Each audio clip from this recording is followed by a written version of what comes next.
हरे कृष्णा।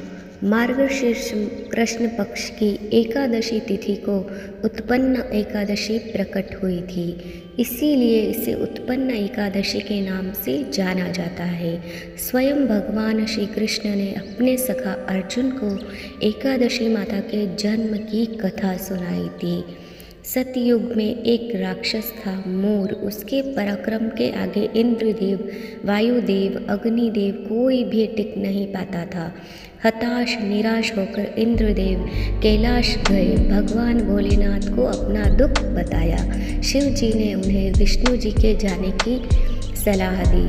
सभी देवता भगवान श्री विष्णु के पास पहुँचे जो निद्रा में थे। कुछ समय बाद विष्णु जी के नेत्र खुले।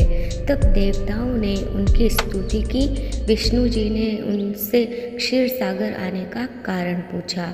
तब इंद्रदेव ने उन्हें विस्तार से बताया कि मूर नामक राक्षस ने सभी देवताओं को उनके लोक से बाहर निकालने पर विवश कर दिया है।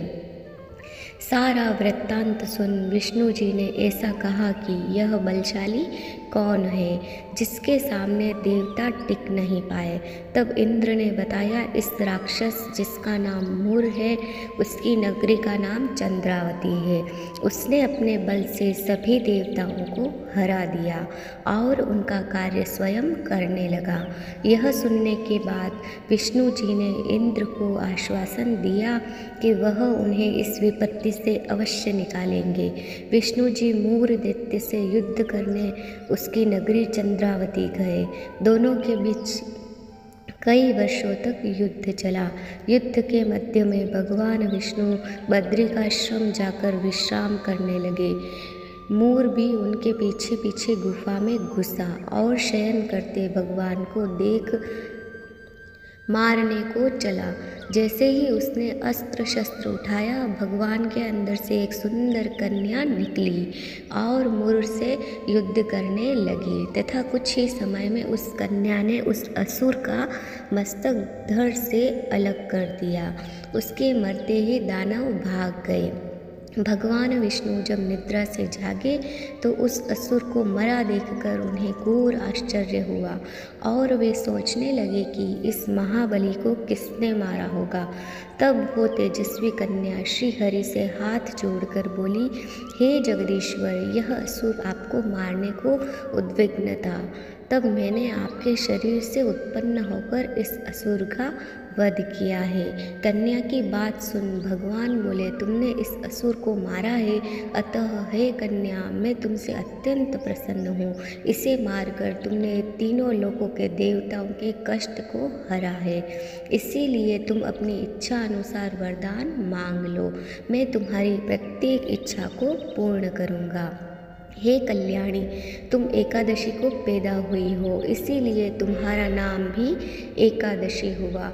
और क्योंकि तुम मेरे अंश से उत्पन्न हुई हो, इसीलिए संसार में तुम उत्पन्न एकादशी के नाम से जानी जाओगी। तथा जो मनुष्य इस दिन व्रत करेंगे उनके समस्त पाप समूल नष्ट हो जाएंगे। इतना कहकर भगवान श्री हरि उसी स्थान पर अंतर्ध्यान हो गए। श्री कृष्ण ने कहा, हे पांडुपुत्र, एकादशी के व्रत का फल सभी व्रतों व सभी तीर्थों के फल से महान है। एकादशी व्रत करने वाले मनुष्य को मोक्ष प्रदान करता है। उन मनुष्यों के जीवन के जो भी कष्ट होते हैं, मैं उन्हें दूर करता हूँ। अर्थात मुझे अत्यंत प्रिय एकादशी के व्रत को करने वाला प्राणी सभी ओर से निर्भय और सुखी होकर अंत में मोक्ष को प्राप्त होता है।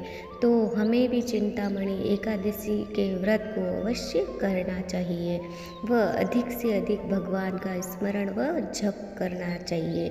भक्ति में आगे बढ़ना चाहिए। धन्यवाद। हरे कृष्णा। राधे राधे।